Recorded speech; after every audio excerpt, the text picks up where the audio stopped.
Noclip video game documentaries. Final Fantasy XIV Documentary Part 1 1.0. You like this video? That's good. Ah, familiar music.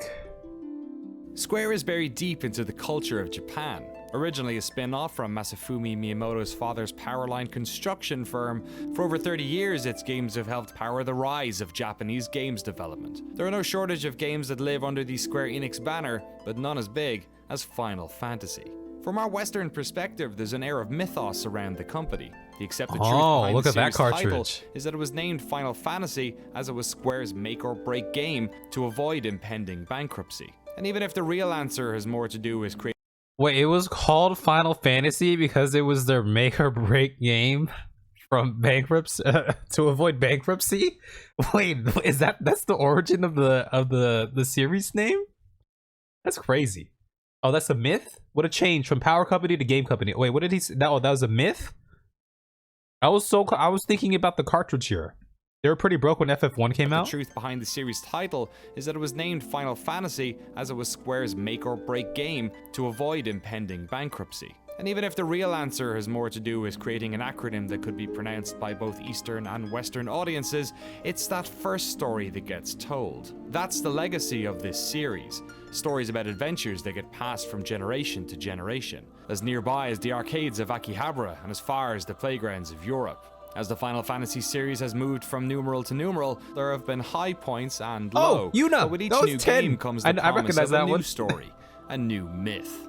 The story of what happened with Final Fantasy XIV is one such myth. What we know about it comes from old reviews, archived message board threads, and through conversations with those who were there. The reason for this is that the original version of how's the volume, by the way? XIV doesn't exist anymore. Unlike the vast majority of other old games, there is no way of playing it. It was redacted, painted over, where once stood a game that threatened to sink... Whoa, wait, was this was like old Hildebrand here. Volume is great, okay. This is old Hildebrand in the before times. It's a cool myth like Dragon Quest being released only on Sundays so folks wouldn't call sick on work to play it. Wait, was that an actual thing? Back in the day, this is 1.0 Hildebrand, right? Back then, games like FF1 never had big or in-depth story. Really? When I think of Final Fantasy, I think of story, like big story games. When did they start incorporating stories? I thought maybe even during with Final Fantasy 1, they would have had some sort of story that, you know, the world maybe had never seen before. Like, whoa, a game like this has crazy story? And there's Nashu, yeah, too. FF3. The Final Fantasy brand forever now stands the second most popular subscription MMO in the world. And as the years pass us, the myth of that original version and look at that incredible gameplay. redemption story are at risk of disappearing. How did it all happen? How did the same studio that shipped a broken mess turn it all around in 2 years? Why did they make the decision to keep the old version still alive while secretly working on a brand new game? And how did they manage to make all of this, the redesign and rebirth, part of the game's lore? We knew this was a story worth telling, not only for those who were there to see it all go down, but for the millions of you who... Whoa, okay, so this is so I haven't seen this, but I've heard some things about it. That's the way they moved, transition from 1.0 to the future of Final Fantasy XIV. There's some, you know, they had an actual in-game event that the players could witness, right? Which is super cool. I remember y'all were telling me like return players 1.0 players playing the new Final Fantasy XIV A Realm Reborn, they got like special intros and things like that too. So, you know, they showed a lot of love to these folk here. That the angry sun you saw before? Not the sun, my friend, not the sun. There's a story for 1 and 2, but it's NES level. Oh, got it. I was there when you saw this Lily was there. Lily was here amongst the populace. Amongst the player base, looking up in the sky, like, what the hell is going on? This was a story worth telling, not only for those who were there to see it all go down, but for the millions of you who have never heard about this, who never knew the extraordinary lengths the development team went to save this game. So we did just that. Pack your bags, friends. Noclip is heading to Tokyo. You could fit the plot on an instruction booklet for NES games. Okay, so not very in-depth at all. Lily is a 1.0 player.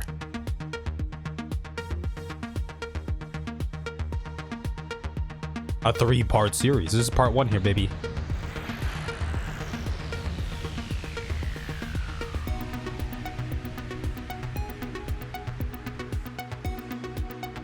Let me do something on the side here. Let me make sure I have enough space for everything. For all these recordings, I have enough space. The death and rebirth of Final Fantasy XIV Online. I want to go to Japan. I have not been to Japan. Ever. You had to fit the plot in the instruction book. Cool, so if you're on the legacy servers, you can show the tattoo? Yeah, where's your tattoo? You wish there was a 1.0... You wish you were a 1.0 alum?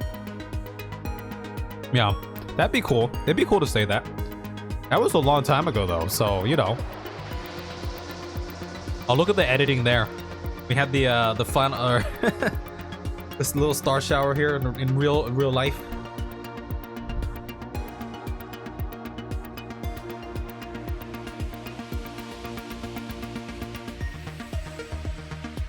Whoa!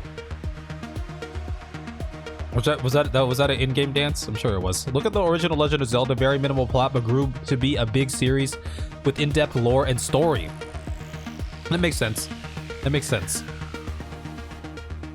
I don't know anything about the original Zelda. There's a story to your character's tattoo. You can explain it in a post later. Oh my gosh. Yeah. Let's hear it. Let's hear it, baby. Is this the infamous workplace here? There's our boy, Louis Schwa. Louis Schwa. Part 1, 1.0. Hello and welcome to Shinjuku, Tokyo, home of Godzilla, restaurants full of dancing robots, and Square Enix, one of the most prolific video game companies in the world. For the past few months, I've been playing catch-up with this story, playing the latest version of the game, talking to players, and watching community retrospective series like the Speakers Network's fantastic Fall and Rise of Final Fantasy XIV. My goal, to make sure we ask the right questions. What YouTube channel? Fall and Rise of Final Fantasy XIV. Speakers Network. My goal, to make sure we ask the right questions when we sat down with the team. During our time here in Shinjuku, we're going to... Wait. What year did this come out? We got the Fast and Furious here. What year was this? 5 years ago. 5 years ago. Speakers Network, they have a good podcast, to be honest. Oh, okay. I think you've told me that before. You've mentioned, or was it Mog Talk or something? Was there a channel called Mog Talk? This is 2017 after Stormblood launch. Got it. Okay. We got Godzilla. We got the Fast and Furious franchise here with The Rock. So, you know, bringing back some memories here. Team. During our time here in Shinjuku, we're going to talk to everyone from the engineers who worked on the original game to localization leads, community managers. I've seen these guys. Of the company, all to allow them the opportunity to tell their side. Hey, see, I know who that is. The Fall and Rise of Final Fantasy XIV happened in real time in front of millions of people around the world. But we wanted to know about this story from an entirely new perspective, from inside the corporate machine that made it happen, that led to its terrible launch, and ultimately, its incredible rebirth. A realm reborn, one could say, huh? Michael Christopher Koji Fox. I've seen this guy. The English localization lead for Final Fantasy XIV. Michael Christopher Koji Fox, English language localization lead. Okay, yeah, I've definitely seen this guy, and he's part of the Primals. I've seen him in some of the Primal stuff too, right? Yeah. My middle name being Koji, it's not something I gave myself. It's a name my father gave me. My father was stationed in Japan for 2 years in the Navy when he was young. Went back to the States. My mom had me. They wanted to give me a Japanese name. The family was having none of that, so he does all the localization. Name, but then they always called me Koji, and so I guess the 16. He's doing 16 as well. Family, you know, my dad. Cool. In the Navy, didn't really learn a lot about Japan other than he really liked Japan, but didn't learn any of the language. So I always knew that my name was Japanese, but beyond that, I really didn't know anything about Japan. But there was always that little seed in there. And then when I got into high school, there's a Japanese class. Baseball's huge in Japan. Oh, they make games in Japan. Hey, let me study Japanese. If I study Japanese, I can play all those cool Japanese games that never come out over in America. And it kind of just snowballed from there. When I graduated from high school, I took a trip to Japan for 3 weeks, homestay type of thing, and I fell in love with it. And during that period, I got to visit a lot of schools and a lot of English classes in those schools. And I thought, wow, I could probably do, I know English, I could do this, this would be easy. I know English, It wasn't as easy as I thought it was going to be, but I studied a couple years at a university in America, then transferred over to Japan, started over 4 years at a university in Japan. One thing I know about Japan, my teacher. I was just looking at this. Like they like, it's when I think of Japan, I think of like narrow streets. like a lot like this, right? Y'all get that vibe too? I remember an interview about Doll's Balls. One thing FF is notorious for is its use of time travel. There's some form of time travel in some of the games. Yeah. We had that in FF8. We had that in FF15. We have it in FF14. We have it in FF10, technically, right? Sort of, I guess. Wait, no, maybe? Yeah, maybe. Oh, I don't know. Is that time travel? Maybe? Do we have it in 9? I don't remember. Those are the only ones I play. I don't know about 7. No time travel in 10. Okay, but it was like there. But okay, it wasn't time travel. It was like spiritual. 10 had like spiritual, you know, a spiritual, like a thing going on with the spirit, right? Apparently, they came up with the name just for Thal's Balls. they came up with Null Thal so they could do Thal's Balls. Transferred over to Japan. Started over 4 years at a university in Japan. Wow. Got my teaching license, and yeah. It's hard work being a teacher. Yes, I mean, I loved it, but I mean, it was very draining, and that's why pretty much. I don't know what it's like. It's funny they're talking about teaching here because we always talk about it during our Persona days, but I wonder how teachers in Japan fare compared to like teachers in school or in American schools over here, right? I can imagine how tough teaching is just in general, but some of the bullshit you got to deal with here. My gosh. Still not FF7 remake, I think, is aware of an alternate timeline. Still not time travel though. Right at the end of FF7, I saw a thing with who I now know to be Zack, who I saw in the Crisis Core thing. Right, FF1 uses the time paradox. Interesting. Okay, yeah, there's a lot time. Yeah, there's a lot of time shenanigans for sure in Final Fantasy games. After you'd go to school 6 in the morning for morning basketball practice because I was the basketball coach, because as my principal said, hey, you're tall. You're the tall white you're guy. The basketball coach. Then you'd get into classes, and you'd have my homeroom class, then I'd have 6 or 7 other classes teaching, then you'd have after school. All of a sudden it's, oh, there's after school basketball, and then you'd get home and you'd correct. So I was really always at school every day. It was very draining, and I would go home and I would play FF11. It was how I was able to relax, and being able to go into my little room and turn off the lights and this is FF11. And, get into that world of Vana'diel was something that helped me escape from wait. the stress and that world of Vana'diel. Good evening, ladies and gentlemen. STFU fanboy. But I've only have 6 months of playtime. For the most part, it's a paperweight. STFU fanboy. No janitors in Japanese schools. Students clean it. Yes. Yeah.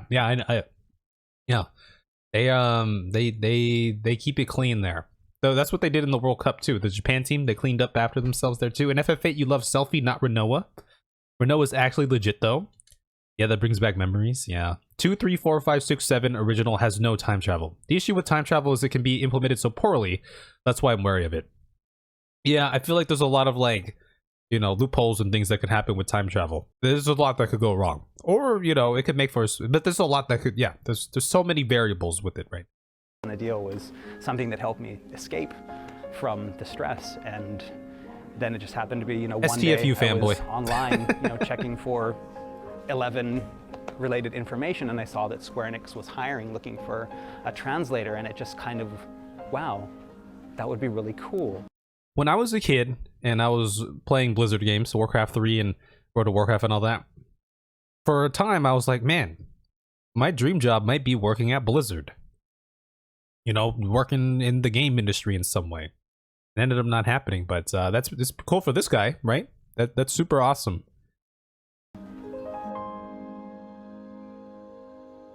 Koji wasn't alone. Final Fantasy XIV was launched in 2010, but the story of this game starts 8 years earlier with the launch of Final Fantasy XI, Square's first MMO. The early days of online. Look at that. Many of the team who worked on 14 He dodged that bullet. Oh, I know this guy. One of those was I've seen that guy. Who joined the company in 1999 to build a network infrastructure for this fledgling MMO. 自分はネットワークとサーバー担当で入っていて、なので一番最初にやっていたのが、当時プレイステーション2で初めて、厳密にはドリームキャストがその前にあるんですけれども、プレイステーションプラットフォームとしてはオンライン要素が入った初めての時期だったので、プレイステーション2でネットワークを作るためにまあ、あと TCP/IP Yeah, that's when like の online play started to become a thing around that time, right? まだ当時 For モデ those ム通 console 信の時代 type だったん or で consoles. PPP 通信とか、まあ、あと ADSL がちょうど普及し始めた時期だったんで、まあ、ADSL の認証として使われた PPPoE とかっていうその本当にネットワークの下の部分、まあ、今だとあんまし誰も書かないようなところを書くっていう担当で入社してました。まあ、A lot of this goes over my head, to be honest. まあ、スクエアエニックスって言いますか、スクエアが初めて、まあ、オンラインのあれだけの規模の、MMORPG 日本でやるっていうのはもう本当初めてだったんで、いやもう正直いろんなことがありましたよ当時ね。こんな言っちゃっていいのかな？言っちゃっていい？ Yeah, say it, say it. OK なの？あ、いいんだ。まずね、どういうことがあったかというと、Well, this is the infamous Ultima Online. 海外例えばウルティマとかそういった先行事例あるんで、まあ基 I 本的 never に played, but I heard so many things 今 about 週末 it. でやるなんてもう無謀の極みだとかってね、もうたくさんそういうふうに言われました。まあソニーさんがPS2 のハードディスクBB キットなんかもですね、もう何台出すんだとか安堵がついてそういうのを吸ったもんだしていろんなことがありましたんで、まあほとんどまあ不可能だとかでよく言われてましたよ実際には。成功なんて。11 was my first MMO. I hadn't played one before. I remember purchasing the PlayStation 2 broadband unit because they were all sold out. I ended up paying double on like some Yahoo auction or something like that. Ridiculous, but I had to play it. We got a new internet connection. We were on a regular modem at that time, but because we needed a new modem, we had to upgrade to ISDN 128. But yeah, it was definitely worth it. It was something that was completely new to me, but fascinating. And ever since then, I've been into MMOs. That was the gateway drug for me. MMOs are magical. From FF11, and then trying some of the Western MMOs as well. Getting into World of Warcraft, seeing the differences between the two. Personally, I think it's very different. Just being, there's some, MMOs. There's something about it, right? To be in a world with other people in real time and to see their avatars and the interactability is super cool. I don't know. My first MMO was Neopets back in kindergarten. I didn't realize it was an MMO at that time, but I would consider that an MMO, right? Neopets. I played a lot of like web browser MMOs back in the day. RuneScape was probably one of the first ones. MapleStory when I was really young. Things like that. The first MMO was Cartoon Network Fusion Fall. What is it? What is that? That sounds so familiar. But yeah, I remember back in the day too, I would play a lot of like Flash games and whatnot. Oh, I don't know. I probably didn't. When did Fusion Fall? No, 2009. Nah, I never played that one.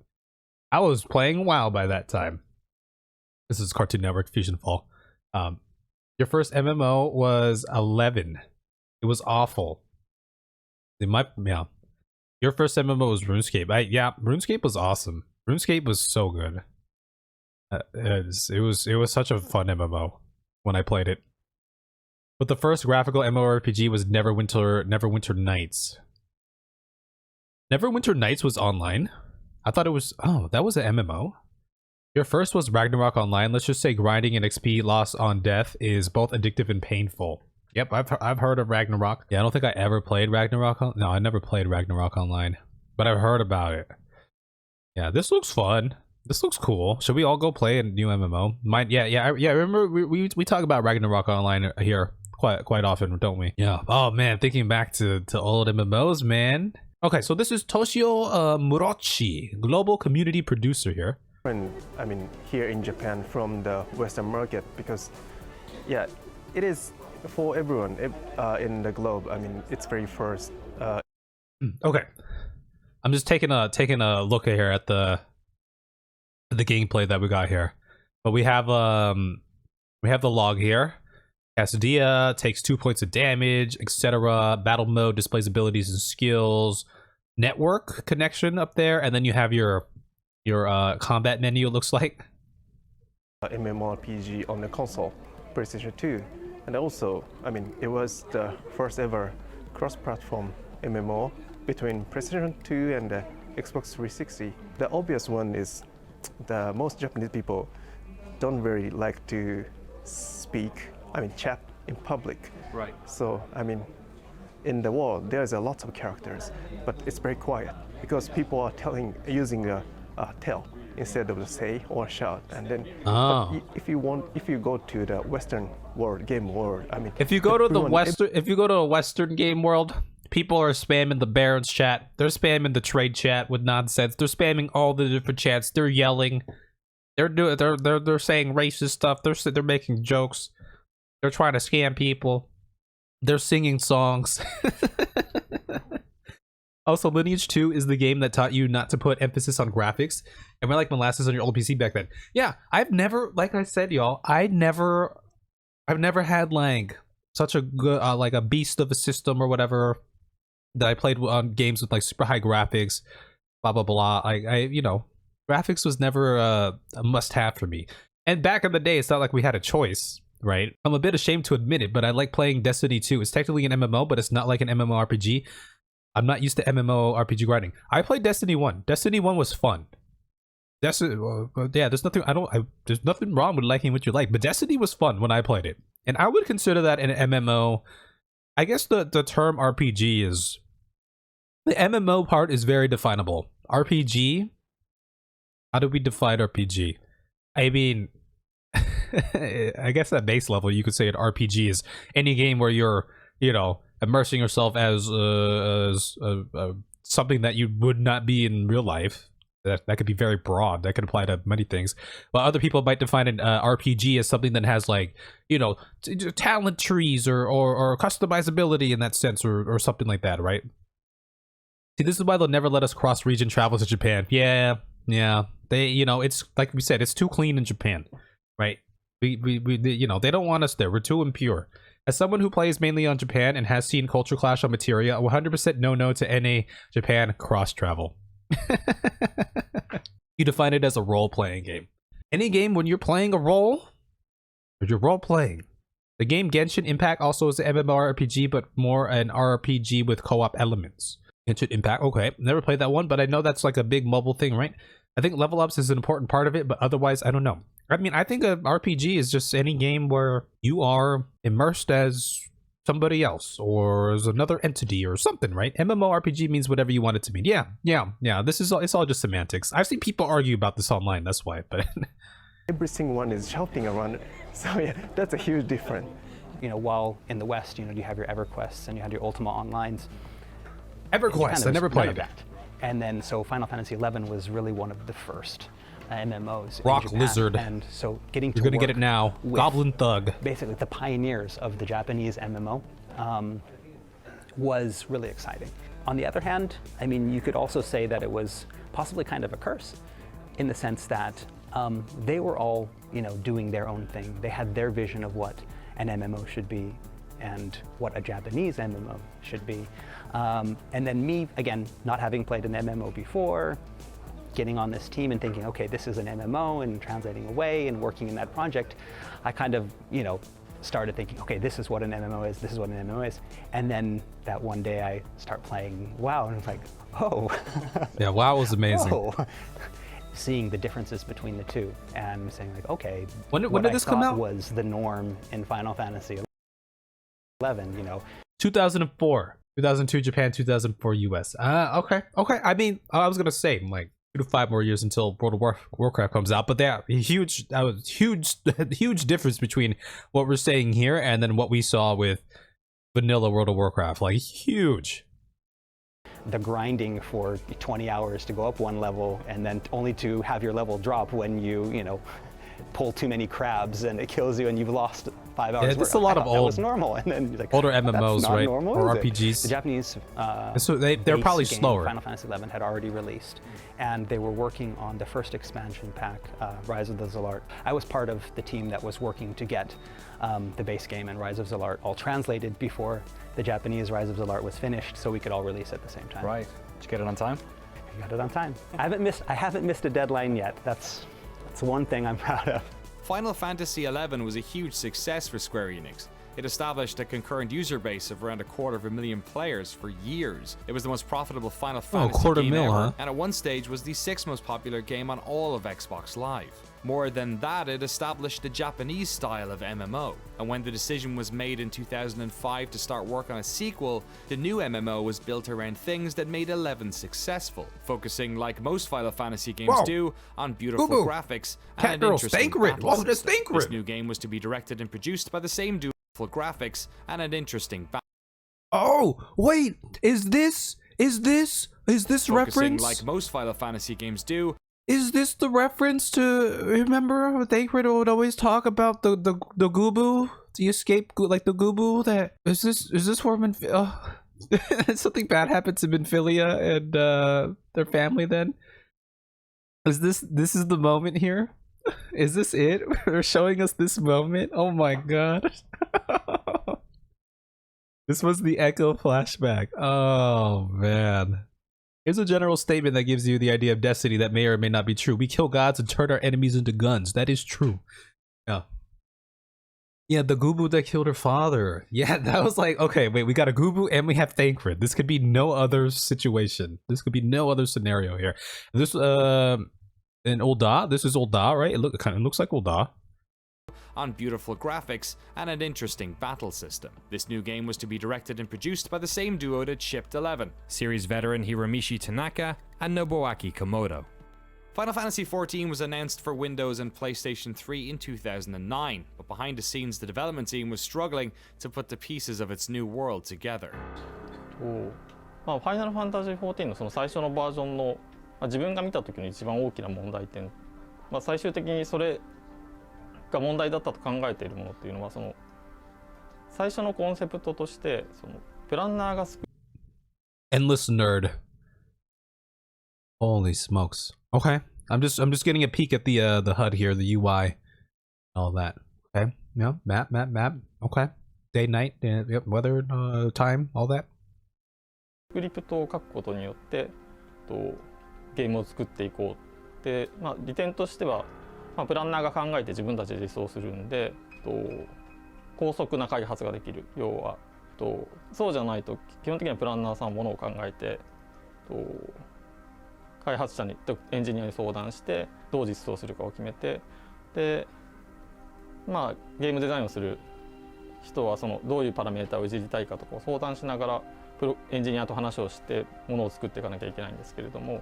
I don't know anything about this, but I'm assuming this backfired on them. 自分で考えて自分で実現する Whatever these scripts are. っていう発想でゲーム実装の大半がスクリプトで組まれてたんですね。で、okay, so I'm not a coder, I'm not a programmer or whatever. A script sounds like a group of coding. I mean, to run like in sequence or whatever, to automate the run. Imagine that would be, I don't know, this probably backfired. I'm assuming this backfired if they're bringing it up. I don't know. Maybe it's harder to make like changes or something to it.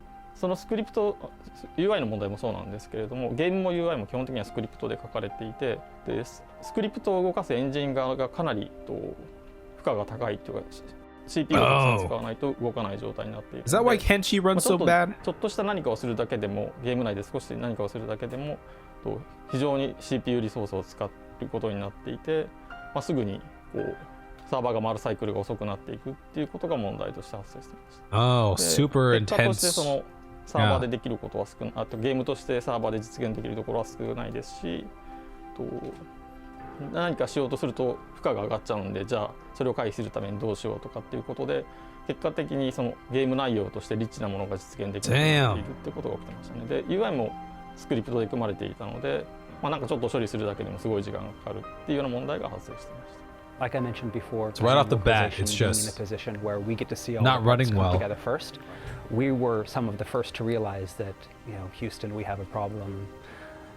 That type of situation. I mean, you had the battle team. They're like, yes, we have this great battle system, with stamina and these things that you can do. And then you had the story team. That, yes, we have this story. Oh, hey, we have these guild leads and all of these parts. And everyone was really, really proud of. Skill up sucks. Look at this grass. It's so beautiful. Look at this barrel. It's the the most beautiful barrel ever to be represented in graphical form. It's got as many polygons as the character. Yes, and all of those parts, all of these teams, again, very, very proud of their work. I mean, the team was, put together some of the best minds in Square Enix. You had people that were, leads that could probably even, lead their own projects, were all come together, and it became a lot of just tiny little groups making something that was really great. But once you put it together, it was kind of a mess. And no one really knew that, except for localization and probably QA.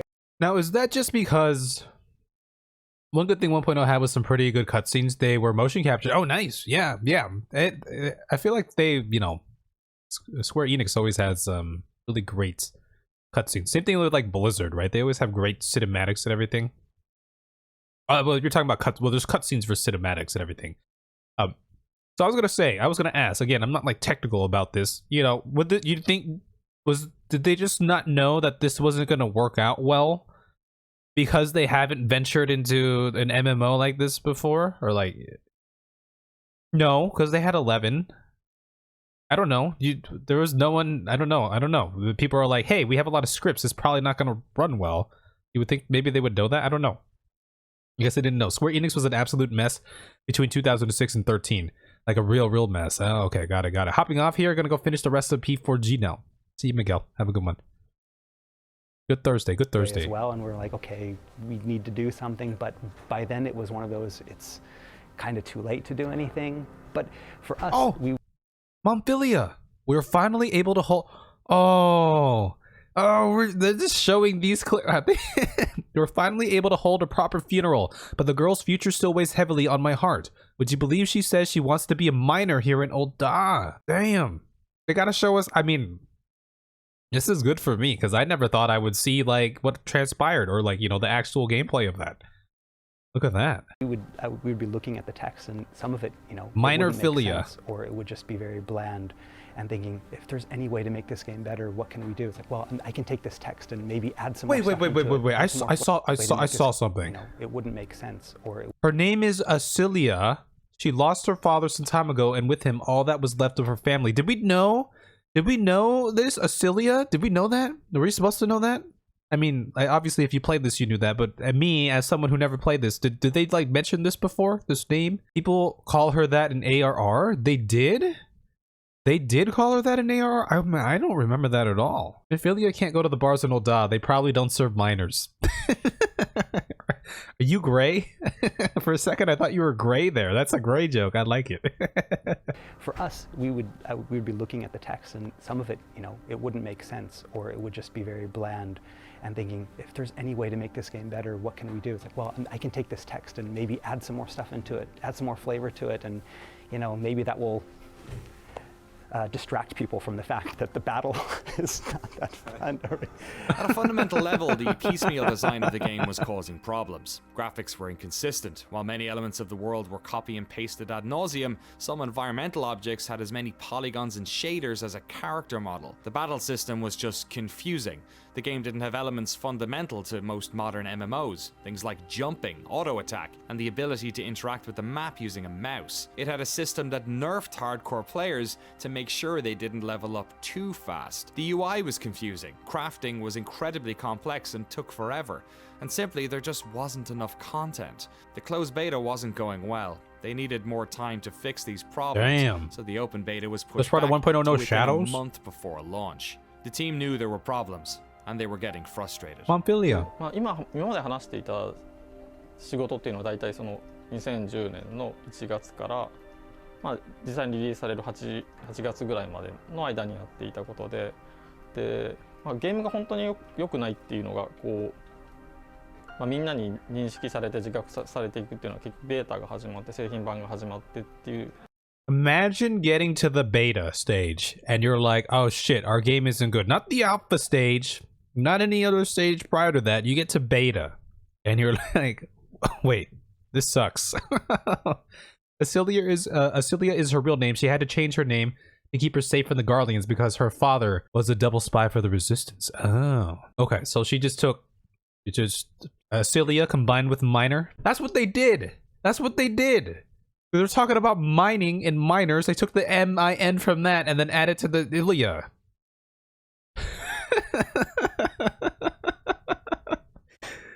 They do before that. They just refused to recognize it. Well, I mean, it sounded like the way, you know, it was like certain groups within the org or, you know, on the team were like recognizing like, hey, like this isn't playing very well. But it finally, I mean, at a beta, when you get to a beta stage, right? It's like, I'm sure like all eyes are on that. Like everyone's looking at it. It's not, you know, this is like this is the culmination of our work thus far. まあ8月9月10月ぐらいまでの期間に起きたことなんですね。で、実際にはこうチーム内の意識としてもリリース前、そのベータが始まる前から本当にこれをリリースしていいものかどうかっていう議論はある程度そのチーム全体で there was chatter. There was some chatter going on before. 開発者の中ではやはりその世に出していいクオリティかどうかっていうところは議論がありました。When 1.0 was getting made, was the mentality that, oh, we're not like, that's like their thing and we have our very own successful thing over here, we're going to just make another one of those? Right, and that's really what it felt like, is that we're going to continue doing what we did because it succeeded before, why wouldn't it succeed again? And seeing that direction, you know, them taking that direction, and I recognize these areas. You know, having worked on 11, that yes, they were very successful. Seeing the success that they had with Final Fantasy XI, seeing these great creators, you know, creating something that was, I mean, revolutionary.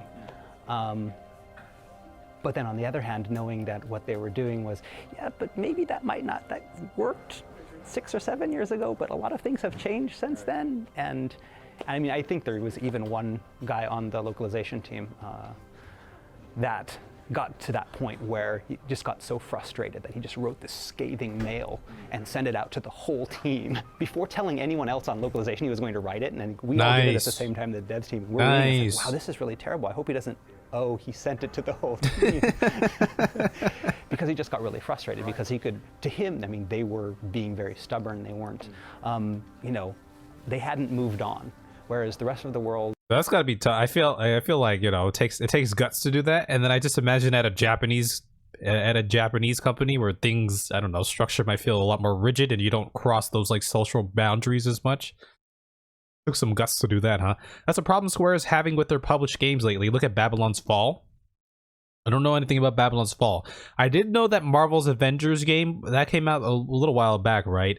But that thing sucked for whatever I saw, because I saw it because everyone was playing it. All the Twitch streamers got paid to play it, and I was watching them play it, and I was like, this looks like shit. Look at Outriders. I don't know what Outriders is. All had poor betas as demos before release, and the game's tanked. Damn, that sucks. Avengers and Outriders are why they ditched Western studios. About time too. Square is doing better with in-house production right now than they have been since the late 1990s. Ah, okay, yeah. Yeah, I just know that Marvel Avengers game was trash. Still, they helped back those games, so it reflects poorly on them as well. Right. Yep. And, you know, when you're a big brand like that, you got a reputation to uphold. So at some point, you got to be like, all right, can't be doing that anymore. At least you would think companies would take pride, right? Like, you know, there is a certain, for any company, right? There's something in the reputation, in the name brand. Most of the time, they're conscious about that. Embrace your group's problem now. Should have never bought Ido/CD. It was a panic buy when PS3 was eating shit. I don't know much about that, but yes. Had moved on and adapted, you know, with the release of WoW and what they had done. Oh, the portal, the Burning Crusade portal? The team was like, no, we're going to stick with what we know, and that's good enough. Then start feeling more concerning the situation. I mean, this is not fixed. Oh, you announced the launch date, but it's not fixed. So, but still, some major portion of people are still thinking, believing, no, it's better, still better. Last phase, but still better. So it could be, I mean, fixed or changed at the launch timing. Kind of went from thinking, okay, this project's going to be great, to, uh-oh, there might be some problems. Can we fix them? Can we fix them? Okay, we can't fix them. Is there anything we can do? I don't know. It was, yeah, it was a very taxing experience. The team crossed their fingers and hoped that the game's beta problems were simply that, the same issues that most MMOs have, ones that could be fixed with patches once the game entered live operations. And so Final Fantasy XIV Online launched on September 30th, 2010. It sold well its first week, and after a month had over 600,000 players swarming into its world. But it didn't take long for the cracks to appear. The problems in the beta were echoed by new players. The game was sluggish, the servers crashed, and Eorzeans quickly ran out of things to do. Quests were limited, and the fatigue system even made grinding for XP next to impossible. The fatigue Critics system. stayed alive too. Let's get right down to it. 4.2? Oh my god, that's a far cry from where we're at these days, isn't it? If we want to look at the greatest failure, look at Anthem. That's a game I'd never played either. I've heard of that game though. I've heard of it. I never played it though. Not Square, but still it's a failure of a game. You know. There's a lot of big titles that have come out over the recent years that I'm disappointed haven't there. When PS3 was struggling, JRPGs were really struggling. Square Enix bought Western studios to shore up loss of JRPG market. Anthem had great gameplay and decent potential. EA sucks for just banning it, to be honest. Dude, when I think of like EA these days, like when I think of EA, I think of the good times back in the day. EA Sports, it's in the game. But now these days, when I think of like an EA, that was a sports game. But when I think of EA in general, I think of like cash grab, maybe. I don't know. There's certain companies when they make a game, and I just I just associate them. I have an idea what the game might be. Unless you've got the patience of Job or some kind of masochist, you shouldn't play Final Fantasy XIV. Its problems are so vast that I could spend hours talking about them. The awful interface, the recycled content, the stringent limits on questing, the useless maps, the stupid market ward content, the stringent limits on questing. I was going to say, I'm looking at this map. Like, this map don't help at all. There's nothing on the map. The useless maps, the stupid market ward, these issues and dozens more constantly have you asking that age-old question. Whoa. I mean, look, that looked like level 1 gameplay or something. These issues. What level is this guy? I mean, yeah, it does look very slow, but that also looks like the epitome of like. There's not much flourish though, right? Going on there, taking out the rats. Dozens more constantly have you asking that age-old question: what were they thinking? So, what was it like seeing public reaction? So I work in product development. I'm not like super excited about the products that I make because I'm not interested. Like I just work to work. But even I would still feel hesitant if I knew one of the things that I was developing and putting out into the market was like pretty shit. Like there's still a part of me that I'm like, oh, like, okay, like I kind of like, I still take pride in trying to do a good job and trying to make something cool, even if I'm not like as into it. Just imagine these guys working in the gaming industry who love games, and then they, come out with a shitty game. If I recall correctly, people said the tunnels in game were used to mask loading time. What were they thinking? Yeah, there's been like some games do that, right? They have like a simple one is like Resident Evil. And they're opening the doors, like old Resident Evil games, opening the doors. That's a loading mechanic, right? Because some games, do games still go to the pod, like the screen, the loading screen where, like I don't mind the loading screen for like Skyrim or something, especially if they have like some cool images and they throw in some like lore or something. Like, yeah, I can read this while I'm, loading in somewhere. It's the long load times. That's what gets me, not how they do the loading. They were thinking they couldn't make a bad mainline FF game, and they were wrong, right? It did sound like they weren't getting with the times, too, right? They were banking on just, like, repeating what they had done years ago. Even though some people were saying, like, hey, take a look at WoW. Look at what they're doing. Like, they're like, nah, it's going to be fine. Looking at those 1.0 bugs makes me think, what have the players done in their past to deserve such punishment in their lives? I never played 1.0 and glad I didn't, frankly. See? Yeah. I don't know. I don't know the struggle of 1.0. I definitely don't know the struggle of 1.0. I think for me the biggest thing would be the being able to play it on a technical level. Y'all seen how you think my computer's a potato now? You should have seen my computer back in the day. Yeah, it was very, very disheartening, because you'd want to look at those and you'd want to say no, they don't understand, they don't know what's going on here, or but deep down you'd know they were right. And that was what kind of, you know, that dagger in your heart, and it's twisting because, you know, you want to defend what you worked on. I mean, the people that I worked with are the greatest people. I mean, I still, you know, work with a lot of them. I had worked with them before in FF11. I consider them not only co-workers but friends. But, you know, and then you see people online, you know, bashing the work they did, and I know how hard they worked. I know how many hours they put in. I know that, like, in the last 3 or 4 months, people were basically living at work, all putting their 100% into this game that was, you know, destined to. I think the tough part is they seen it coming. they're chugging along in the work, but they knew, a lot of them knew deep down, like, man, when this hits the market, like, okay, I mean, this is the redemption story, right? I imagine that's, you know, they were on the path to try to make the game better. At some point, they probably had to realize, like, okay, we gotta, like, we've done all we can within, I don't know, this 1.0 script. You know, they're talking about their scripts and whatever, right? We gotta probably, like, you know, bring the house down and try to do something else. Reminds me of when someone in Shadowbringer's interview asked if the dev would release 1.0 server like WoW Classic, and they were like, they're probably like, hell nah. Nah. Hence Nightmare meme. Imagine if you were getting death threats when people didn't like it. That's game development. Yeah, that's just the world we live in. People go to extremes on the interwebs, right? Kind of crash and burn. But, and then to have people online just say, oh, that sucks, this person is a piece of shit, and their work is terrible. It hurts, but it hurts more because if I was not here and was a user and had played that game, I probably would have said the same thing.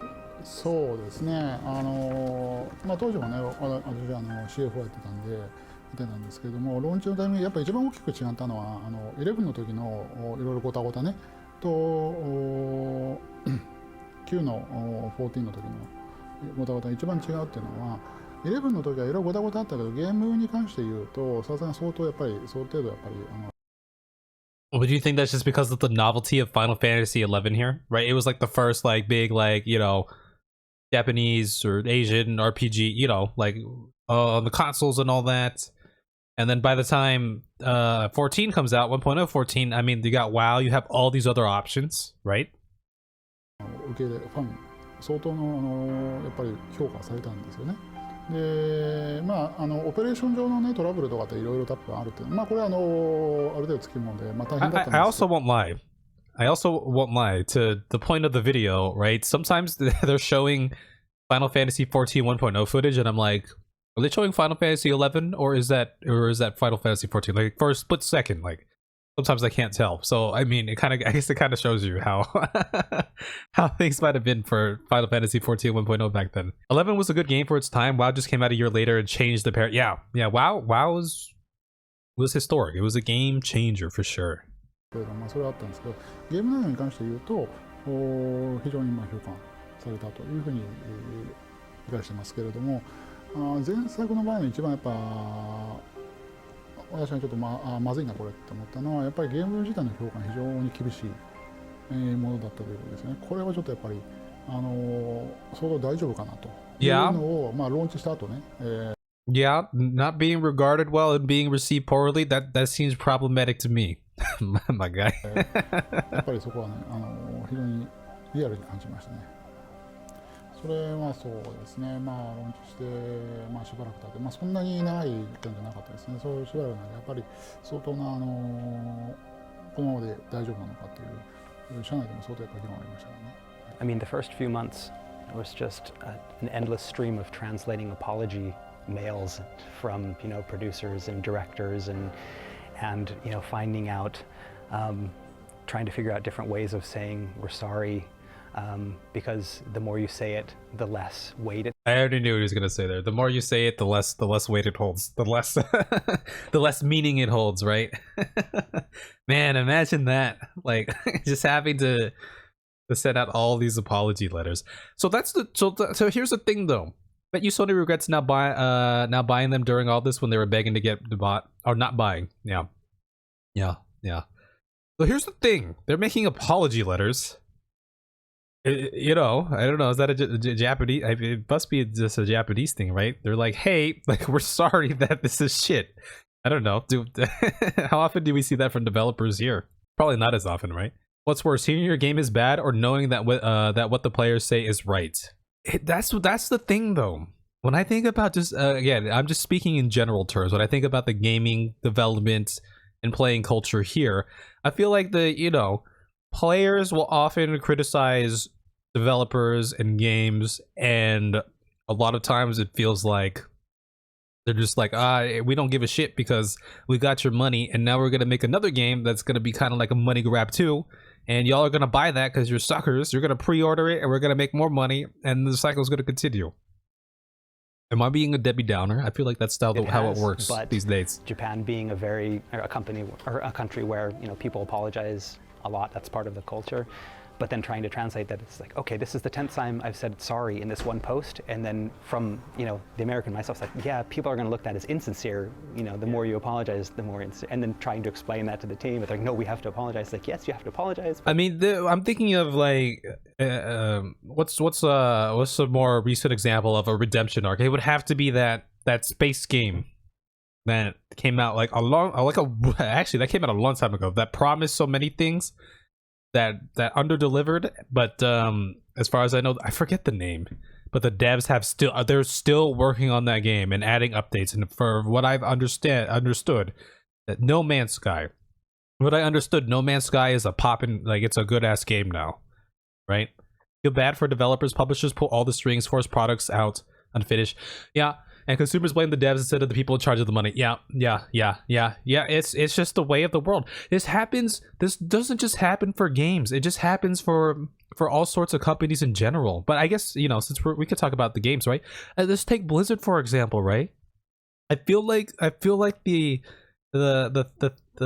feel of Blizzard is that it lost its soul at one point, right? Like, we always hear about like these passionate developers or whatever who create this fantastic game with soul and intrigue, and then the consumerism part, the capitalistic part of us comes out and says, hey, we need to make more money.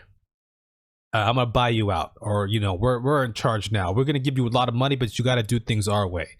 Or now it's not for the love, it's not for the joy or the passion of it. It's to make the moolah. Even though you do want to make the moolah, but am I just being negative? Am I negative? Is that what's going on here? I do wonder if they'll ever bring in the other adventurers that got sent away by Lu Swan to the story with the Warrior of Light. Aren't they still lost in flow time? Oh, I have no idea. All that happened with Blizzard is that it became Activision Blizzard. It's not Blizzard anymore. That's what people refuse to accept, right? Yeah, Activision Blizzard. I mean, your mom and pop shop isn't gonna feel like a mom and pop shop once they start, franchising all across the country, right? Then it becomes a chain and doesn't have the homely feel. But it happens, right? You gotta make the monies, and people with money have certain ideas on how to make money, and it probably works because they're still doing things the way that they've been doing things. I don't know. I guess I'm being jaded. Like, I'm thinking about like microtransactions and pre-orders and unfinished games and unreleased games to buy, and it works because people buy them. The money talks, right? The original Blizzard founders left the company along with a lot of the old key employees. Yeah. Little shift. And I don't blame them, right? You get the bag and get out. That's all we could do sometimes. And it just became, we weren't talking about the game anymore. We were talking about how to translate apologies, and it seemed like that lasted for a couple months. Actually, we see a huge drop. I mean, right after the launch timing, we got some good number of the subscribers. Again, that fall. I mean, as you can imagine. So I mean, it was failure, and we announced a failure. So we see lots of decline. さっきも話した通り、実際にはその開発内でも今リリースすべきかっていうか、リリースできるクオリティにあるかっていうのは、ベータ直前とかベータが始まってもそうなんですけど、常に疑問はあったので、リリースして実際にただ、それまでにチーム内にあった空気はやはり出したら意外と受け入れられる可能性があるんじゃないかっていう漠然とした出せばどうにかなるのかも自分。Is that what happened to Cyberpunk? Wasn't it like a thing where I don't know, where the devs like, hey, we need more time to work on this game, but then, you know, the publishers or whatever, they're like, no, we need to launch this so we can, you know, we need some income on this right now. Like, it has to launch here, right? You know the old saying, sometimes you have to kill your darlings, that or leave them. たちが思っているほど悪くないのかもっていうその何の根拠もないと希望的なものがあったんですよね。で出た結果結局そんな魔法は起きなくて、やはりその自分たちが感じている通りにまだ世に出すには早いというか、世に出せるクオリティに達していない商品を出してしまったっていう気持ちはみんなにあったんで、実際にその改善しなきゃっていうか根本的に対応しなきゃいけないっていう。I don't feel like that's in business. It's probably not a good plan. Like, hey, we'll just go through with it and then we'll deal with it. ところはチーム内に割とすぐ It'll work itself out. なので特にすごいそんなことはないっていう意見がすごく強くあって、誰かを説得しなきゃいけないみたいなことは特になかったですね。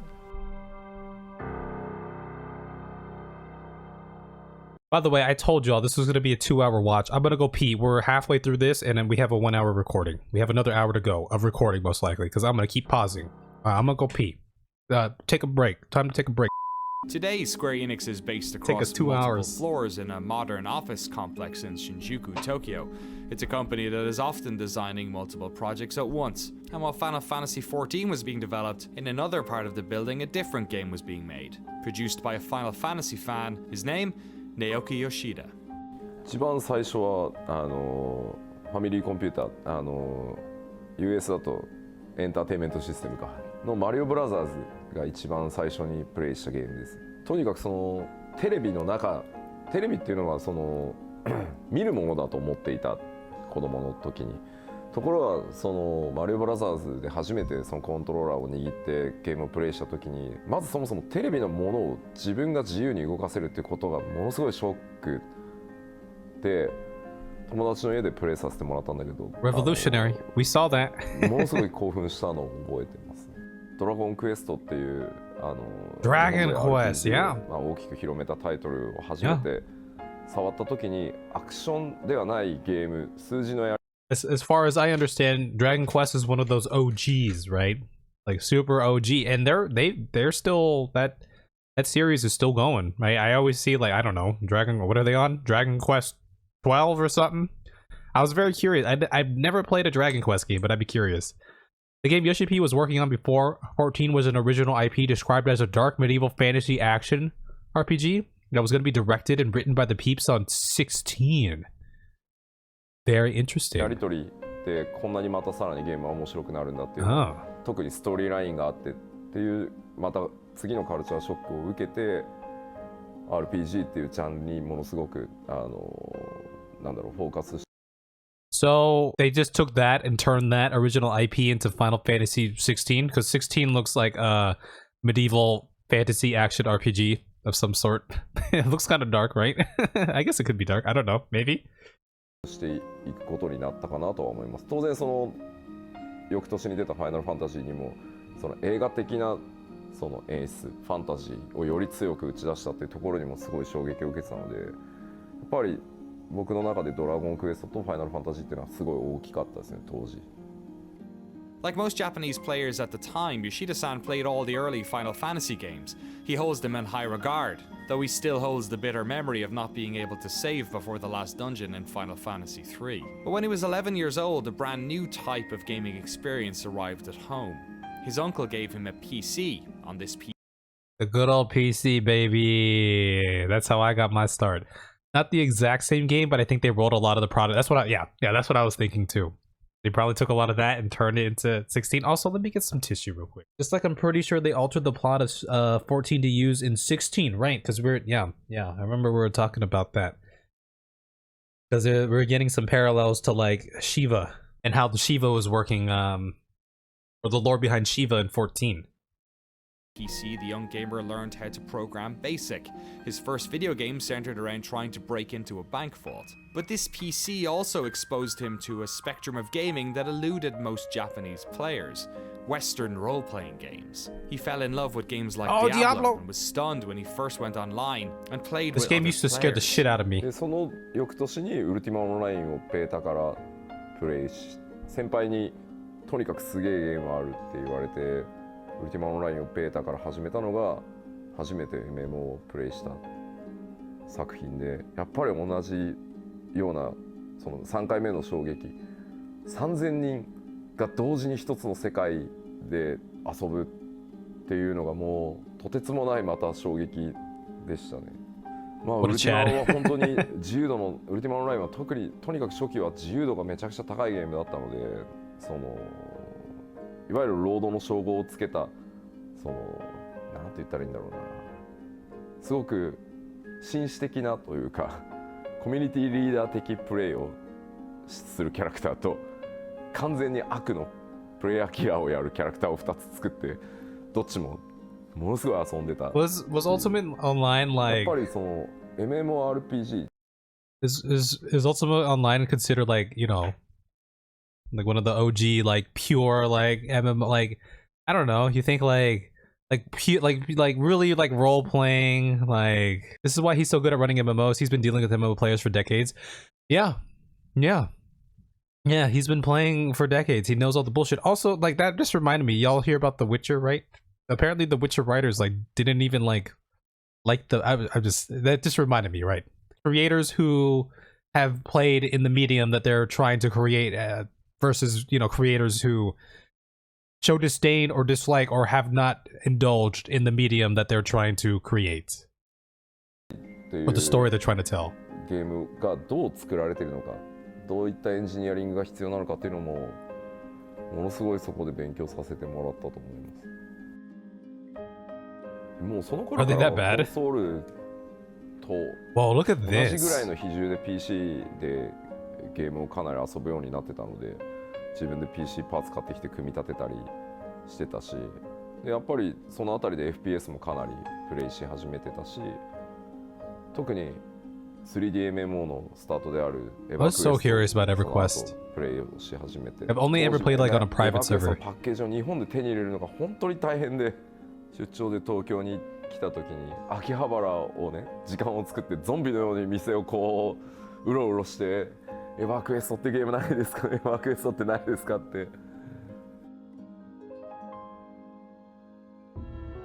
Yoshida-san would embark on a career in games that would eventually see him joining Square Enix to work Is that on Dragon the Quest, or what is series. that? Though he wasn't working on the Final Fantasy team, he was part of the umbrella group that was allocating programmers to various projects. He didn't have granular visibility on FF14, but he knew the team was struggling. I asked from his perspective that was as a Dragon producer Quest. where he thought the game's problems were coming from. まあわかんない、これ広報にカットされるのかもしれないけど、クリスタルツールズって呼ばれるミドルウェアを全社でその作ろうとしていたので、腕のいいプログラマーが全部そのチームに各なんだろうゲームラインから招集されて、そのメインプログラマーがみんないないっていう状態になってしまったので、どのプロジェクトもものすごい大変な時期だった。まあオリジナルの14がああなった。Oh, they took the big guns away.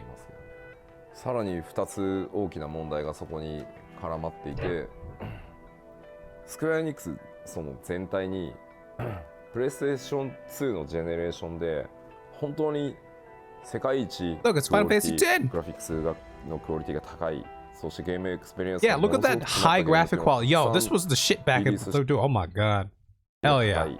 そしてゲームエクスペリエンスがものすごい。Let's get a look. プレイステーション2のジェネレーションで本当に世界一クオリティグラフィックスのクオリティが高い、そしてゲームエクスペリエンスがものすごく詰まったゲームっていうのをたくさんリリースしたので、本当にこうなんていうんだろう、ある意味自信過剰にもうなっていた時期で、自分たちが世界一だし、自分たちのグラフィックスこそが世界一だし、その作り方は Dude, this was the 自分 shit. たちにしか You できない played 24 hours on だから release. なんだろうでも So degen. 超巨大な成功体験ってやっぱり足かせというかにもなる例だと思うんですけど、ものすごくおごってた。Okay. I mean that that makes sense. I think that takes a very, a reflective approach, an introspective approach to be like, yeah, our hubris was probably one of the factors that, this didn't work out well. 悪い言い方をすればおごってた時期だったと思うんですね。まず例えると、その刀を作る刀匠のような職人たちが本当にたくさんいて、彼らが一つずつを手作りで作って世界一のクオリティを作り上げていたんだけど、実は世界は、特にその北米を中心にテクノロジーでそれをカバーするっていうところをずっと追求してきた時期で、プレイステーション3の世代になった瞬間にテクノロジーの方がそれを上回るっていう時期が来たせいで。Yeah, I've seen videos online, just like on YouTube, like random, one of the last blacksmiths on Earth, or I see it, talking about Japan specifically, like one of the last traditional eel farmers or something like that, or soy, traditional soy sauce makers, right? These or knife makers, even things like that. Those crafts, those artisan crafts, where a lot of it is automated now, but people will pay a premium for the hand, the quality crafted, handcrafted type stuff, techniques passed down from generation to generation, etc. 作り方を変えようとはしないし、だけどテクノロジーも追いつけないっていうことから、さらにそれを知ってるはずのプログラマーたちはミドルウェアの制作に行ってるっていう状態で、でもグラフィックス作ってるそのアーティストたちは自分たちの作り方こそが世界一だと思ってるので、古い作り方で引き続きものすごく負荷のかかるやり方でアセットを作ってたので、もうそれらが絡まってっていうのがもう一つの大きな、さっき2つあるって言った。Hold on, I'm gonna have to reread. 古い作り方で引き続きの作り方こそが世界一だと思ってるので、そのアーティストたちは自分たちの作り方こそが世界一だと思ってるので、古い作り方で引き続きものすごく負荷のかかるやり方でアセットを作ったので、もうそれらが絡まってっていうのがもう一つの大きな、さっき2つあるって言った問題の1つ目がそれ。10 was your first FF? You bought PS2 before PS1, funny enough? 1つはプライドは not a bad one to start with, huh? いかなる時でもとても大切なものだとは思うんですけど、そこにやっぱり超巨大な成功体験をしたっていうこと自体が乗っかってきちゃうと、you always had to be looking 自分たちの作るゲームこそがベストであって、他をあんまり見る必要がないっていう時期でもあったんじゃないかなと思っていて、例えば当時世界多分 MMORPG を知ってる人に世界最大の MMORPG は何ですかって言ったら、100人に聞いたら100人がワールド・オブ・ウォークラフトって言ったはずなのに。You gotta be familiar with the competition, baby. Yeah, what a great first FF. Like again, in my line of work, we're always buying competitor products to benchmark against. And we're always taking into consideration, these are what our competitors are doing. This is how they're doing it. Should we differentiate, or is there a reason why they're doing it this way? Things like that. The analytics of it, baby. 誰もプレイしてない開発チームが、これはワールド・オブ・ウォークラフトを知ってるか知ってないかっていう話だけの話をしてるんじゃなくて、その自分たちが世の中に対して新しいそのビデオゲームをリリースしようとするときにライバルになるタイトルは何だろうとか、 What a behemoth of a rival that would be World of Warcraft, huh? どこにそのゲームエクスペリエンスの最新の Is this like 状態を Panda or something? I don't remember. Oh, this 知ら must な be いって Panda. いうのがその感覚として僕には結構信じられない。なんでもっとみんなゲームプレイしないの？だって自分たちが今どの辺りにいるか分かんなくなっちゃうよっていうのが言いたい。で特に14の場合に関してはもちろんファイナルファンタジー11の超巨大な成功体験っていうのが邪魔をしたっていうのもあるとは思うんだけど、あの当時はエヴァークエストを徹底的にプレイをしてだからこそ11を作ったはずなのに、新しいレストランをオープンするときに隣にあるレストランがどんなメニューを出していてどんなサービスをしてるかを知らずにレストラン開店させる人はいないんじゃないって。So just the Yeah, I think that's just sound business practice, it feels like, right? Then you went through all PS1 Final Fantasies, the NES emulator for 3. Oh, dang, yeah. Yeah, you went through them, huh? To be fair to Square, this was still deep in the period of time when they just didn't give a fuck about anything but Japanese audience, really. But that was that's kind of like the downfall too, because, you know, it was things like, you know, games like World of Warcraft and even other MMOs or just games in general were starting to go more global as well. They're starting to reach, I mean, World of Warcraft, not just NA, starting to reach all around the world now, right? So even if they're focused on Japanese audience, here come other developers and other games coming for that Japanese audience. Pandaria or yeah. See, I never played Mr. Pandaria expansion, but it did, you know, it gave me the vibe of that without even knowing. The launch stage then of and then they had pandas. What was the feeling within Square Enix? The beta was quite close to launch. Were people anticipating that there would be negative feedback, or were they less aware that that was going to happen, I guess? 僕は他のチームにいてすごくベータの評判が悪いっていうのはネットでニュースは見てましたね。ただ多かれ少なかれ MMORPG のローンチは絶対に荒れやすい、サーバーがすぐ落ちるとか、ストレステストをやってるけどプレイヤーの方は遊びたいからやっぱりサーバーが落ちるとやっぱりすごく文句を言って当然だと思いますし、だから僕もやっぱり11を作ったチームだからそうは言っても11のやっぱり完成度が高いのでそこと比較をしてあの機能がないこの機能がないっていう話をしてるのかなっていうふうに思ってた。僕は僕自身の開発が忙しかったのもあって、ただそれも少しずつ収まっていくんだろうなっていうふうに僕は当時は見てた。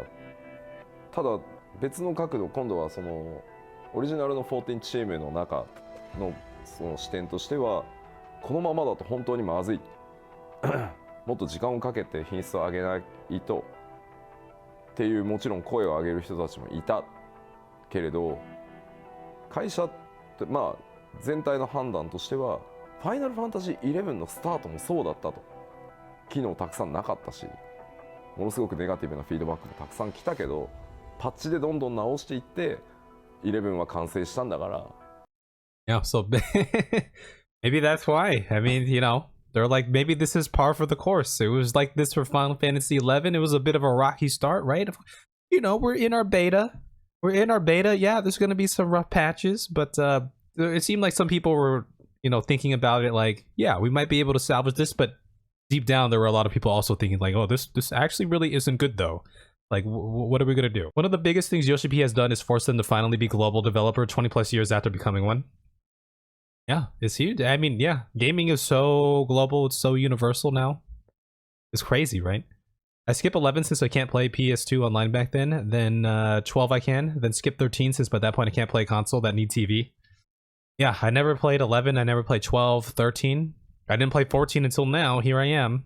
I wish they remastered 13. I didn't really like it, but I still want to play it again. Which stage of grief is denial? That's true, right? Let's see. Stages of grief. Denial is first in anger, bargaining, depression, and acceptance. Let's see. Yeah, I'm sure Tsurubachi got it. Yep, denial, anger, bargaining, depression, acceptance. So, but it sounded like some of them, you know, they kind of skipped. I don't know where they got to, but some of them, like, clearly, some of the internal team recognized, like, hey, this is going to be shit, and weren't denying it. I'm sure there was a part of them that were denying it, but some of them knew. They knew as they were explaining earlier on in the video. 14も大丈夫だと。最初は絶対こうなんだっていう風に判断したので、ベータを終わらせてリリースへ踏み切ったっていうのが当時のジャッジだったって、僕はチームに入ってからインタビューをしてそれを確認したので、チームの中ではやっぱり議論はあったそうです。あのままじゃダメ、まずいっていう話は。ただ最終的なジャッジは今お話しした通り、11の時もそうだった。でも11だってずっとパッチを続けて、ああなったじゃないかと。Eventually, corporate realized that this wasn't usual launch problems, so they called on a few select members of the team to create a task force. This task force would research what changes the game needed and the resources the development environment would require to do the work. Members of that team would talk to Yoshida-san about their worries after hours. His thoughts were that the current organizational structure would need to be modified if the team was going to make the changes required. In October of 2010, Yoshida-san talked to the then Square Enix president Yoichi Wada and suggested they initiate a company-wide emergency to get the team the resources they need. I could see it working in favor for and against, right? Imagine being this big conglomerate, this big machine, and then, you know, needing to pivot in some direction. One, you would think like, hey, we have all these resources available. Yes, we can make that pivot happen. But two, I don't know. Like, it's also like, you know, it seems like with all the different teams and the people involved and all the decision makers, maybe just making a pivot could be a roadblock in itself, right? You know, like the bureaucracy of it, of the decision making, etc. Needed. Wada-san spent a few days talking to the 14 development team about their concerns, and while a lot of the team had suggested that the current task force was in fact up to the task, some members of the 14 team had pleaded. They didn't really have resources at this point, though. That was a big part of the right. And they said a lot of like the, you know, the top talent got poached for whatever that Crystal thing was, the Crystal Braves. They got them for the Crystal Braves.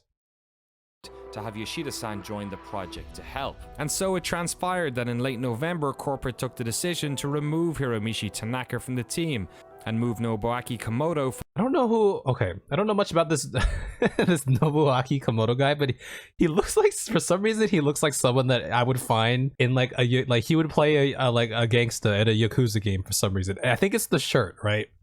Like a big dude with a shirt like that, usually like pretty badass, or you know, they might be up to something. From director to lead designer, both of their vacant positions will be filled by Yoshida-san.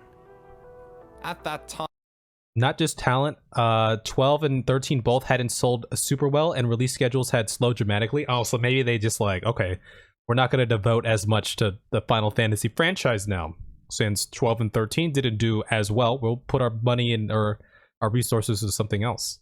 He was leading a team that was working on an original IP for Square Enix. He was disappointed to leave that team, but excited for the opportunity to work on one of the company's crown jewels, a number working on an original IP. Lead designer.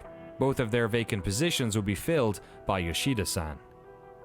At that time, he was leading a team that was working on an original IP for Square Enix. That's what you were talking about earlier. Original IP for Enix. He was disappointed to leave that team. Under the eldritch veil of a crimson shadow. But excited for the opportunity to work on one of the company's crown jewels. Interesting. I'm so curious about that one now. I wonder how much of that was actually incorporated into 16. I guess we'll never know unless they talk about it. He brought most of the people from that project to ARR. Right. This new management time, you know, we're bringing in a new team. Maybe. A numbered Final Fantasy game. So he got right to work.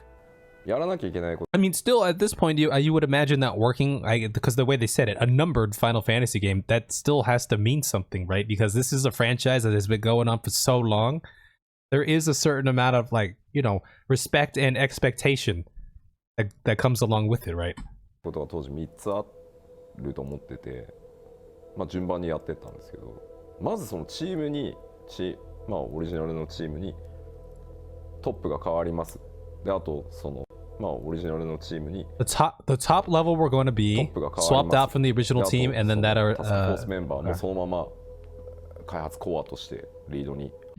I mean, that's usually what happens, right? It happens at companies all the time. It happened at my company, right? Changes need to be made to the company. I'm talking, you know, this is more macro scale, but all right, leadership has to change first.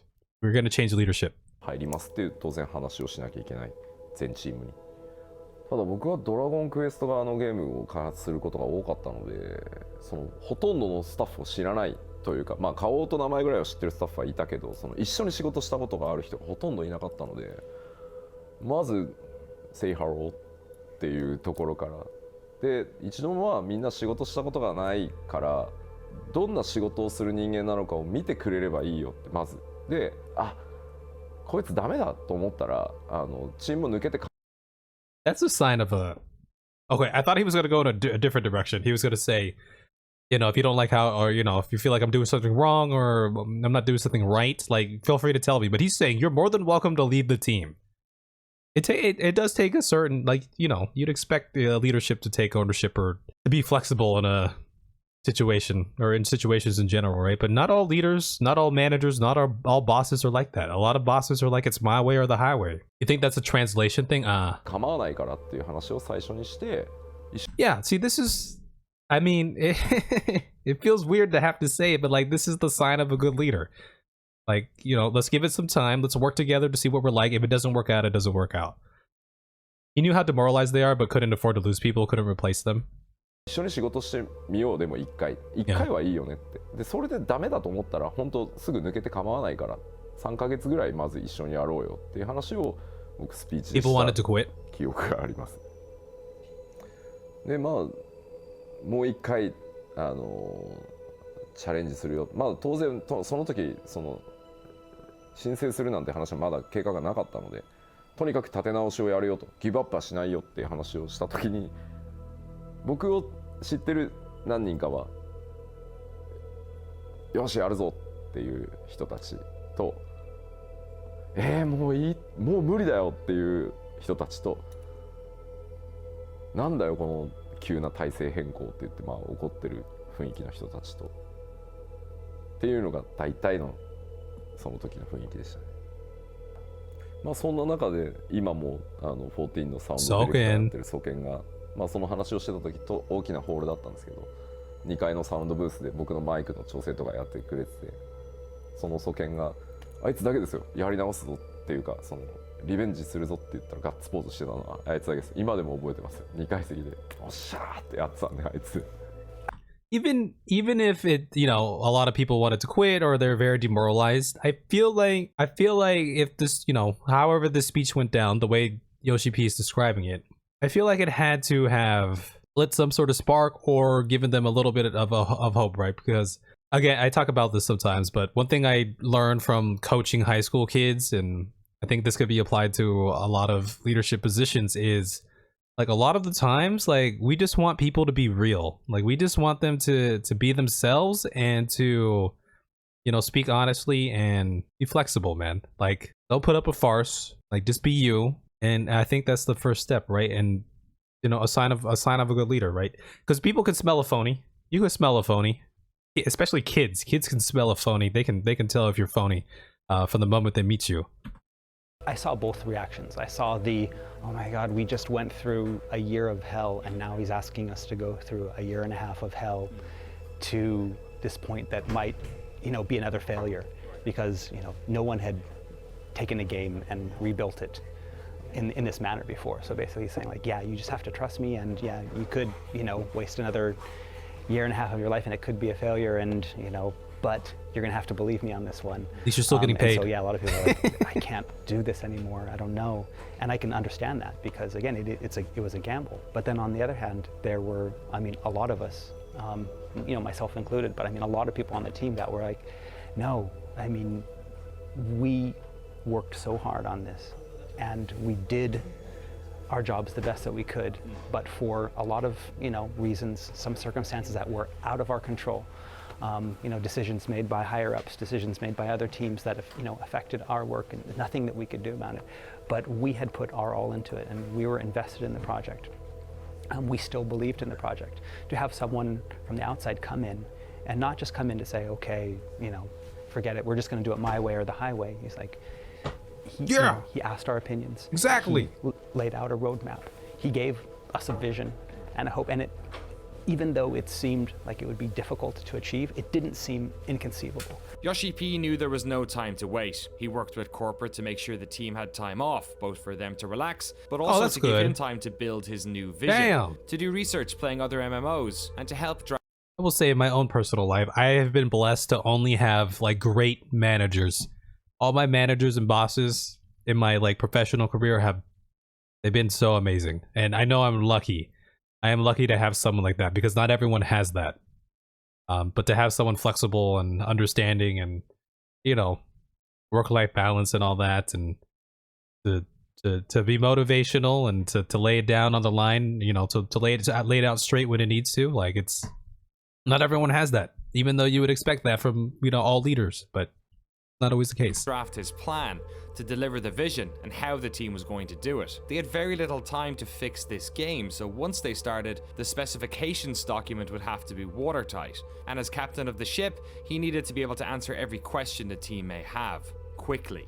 Yoshida-san was now at the helm of his first Final Fantasy, and as an avid MMO fan, he was looking forward to getting in there and fixing it. What he couldn't have known at this stage was the scale of the job ahead of him, that no matter how much they patched Final Fantasy XIV Online, they couldn't ever fix it. What they'd have to do was something that no developer had ever done, to rebuild an entire MMO while the original version was still running. I don't think that they realized immediately that it was something that couldn't be solved via patches. I think they still believe that, you know, if we patch it, it'll be fine. And it wasn't until they reevaluated and then brought in, you know, the new blood. Yoshida-san came in and told them, okay, yeah, this is not something that can be patched. If we want to fix this, we're going to have to take a drastic step. Yoshida spent 7 weeks researching and returned with 2 options for corporate. It was then he realized that it would be impossible to convert the current game into an MMO that could last the test of time. Ultimately though, this was a decision that corporate had to make. So he returned with not 1, but 2 plans. Plan A. You look cozy. I am cozy. This has been a good watch. It's been a good watch. I imagine the plans were something like this. 1, we can continue. I don't know. Like, we can continue working on this one and trying to patch it as it is. And this game's gonna die. It's gonna die in its legacy. It's not gonna leave a legacy. Whatever. Blah blah blah. 2, like we build a whole new thing, baby. Create the greatest MMO this world has ever seen. Dun dun dun dun. Imagine that proposal. A and Plan B. I'd be During nervous. this meeting, he explained that Plan A would be to patch the game and make it more playable, but that ultimately the game would never really satisfy players, and though Square Enix may make their money back, the damage to the online brand would be catastrophic. And then there was Plan B. Taco rice. This guy has a book about taco rice. Do you see that? Taco rice. Anyway, let's go. 今のファイナルファンタジー当時 Apply patches to the current version of 14, but alongside that, そのできる限りポジティブに遊べるものにしながら裏で全く build a 新しい completely new 14, baby. もう一度 That seems like a hard pitch because it's like, not only do I need resources to keep this current game up and running, I need resources to make a new one. That's a big ask right there. Greatest MMO the world has ever seen. This is Final Fantasy XIV, not New World. Is that how they pitched New World? The greatest MMO the world has ever seen? Imagine splitting up the team to run 2 games while having a deadline for like 2 years. Oh, yeah. See, we're on the same line of thinking here, 作り Lily. 直すっていうのがプラン B で、まあその話だけを聞くと、まあそんなバカなってなるので、当然どうやってそれを達成するか、チームを2つに分けて、 It's like, no, I need a new team, baby. でどういったそのマネジメントスタイルでそれをやるのかで、大体発売時期はプレイステーション3版をリリースするっていうのがプレイヤーとの約束だったので、プレイステーション3の寿命が来る前にリリースしなきゃいけないので、2012年年末から2013年中には絶対リリースできるこの計画であればっていうプレゼンテーションをして、リスクは高い、ただ当然そんなことをしたことはないし、ゲーム業界でしかも同じタイトルで作り直してるから、うまくいったとしても成功するかどうかはわからない。ただ少なくともやっぱりファイナルファンタジーってクレイジーだねとか、すごいことするねとか、少なくとも自分たちがミスしたことを認めて信頼を取り戻そうとしたっていう努力は見てくれてる人は多分見てくれるだろう。だからどっちをチョイスするかは会社に任せる。ただどっちであっても全力でやるよっていう話をプレゼンテーションして、まあ、結果的にはね、プラン Thank B で言ってくれた God. んで。 Thank God they chose. Holy smokes. I wonder how much deliberation was going through that. Like, hey, like, do we just try to salvage this and try to get our money back and then, you know, call it a day and move on? Or like, do we save our legacy? Do we save our brand? Do we save the Final Fantasy franchise?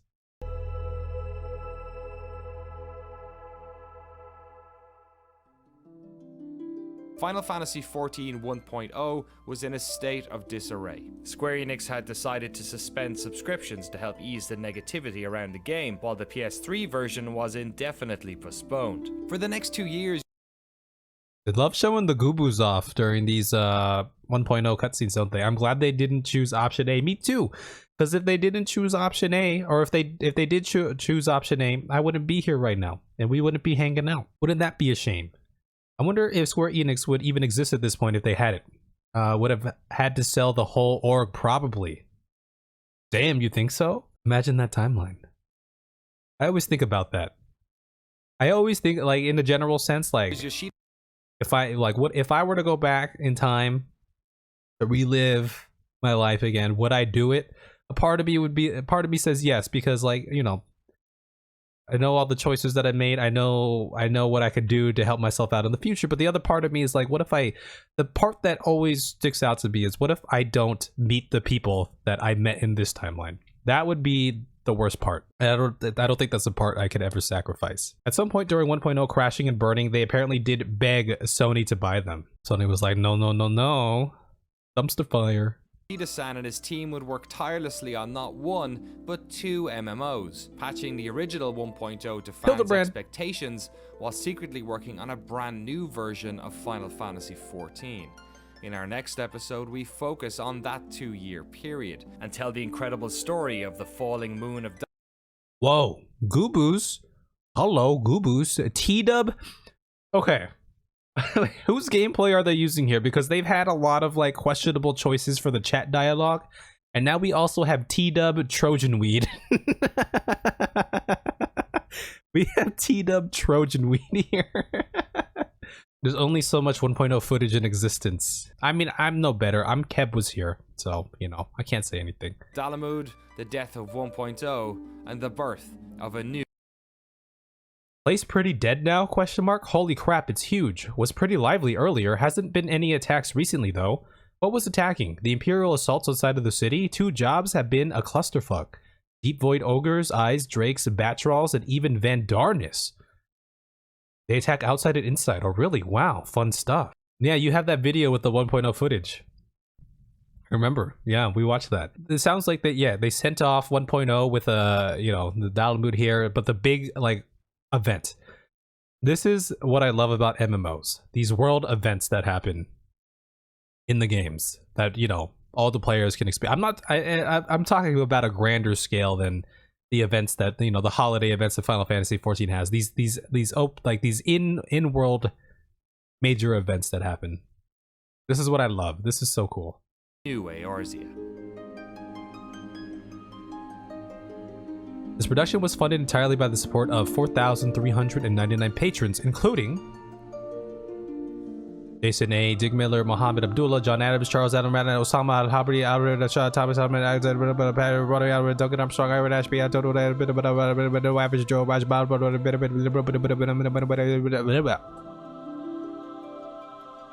Yeah. Lily has one. We watched it. It was a good video. I thought it was a good video. It was just a nice, like, AMV. Yeah. All right, that's part 1, baby. It took over a year of prodding. Of producing this video.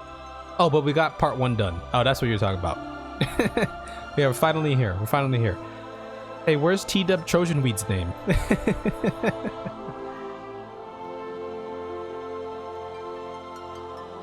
Yeah, wasn't that something? A potato. There's a potato there. Yeah, that was interesting. Got a little bit of insight into 11 and then 1.0, and seeing some of the gameplay was very interesting. And yeah, I have a general understanding of what went down just based off my time, you know, interacting with y'all and being part of Final Fantasy XIV. But to see it in this descriptive nature is pretty interesting for sure.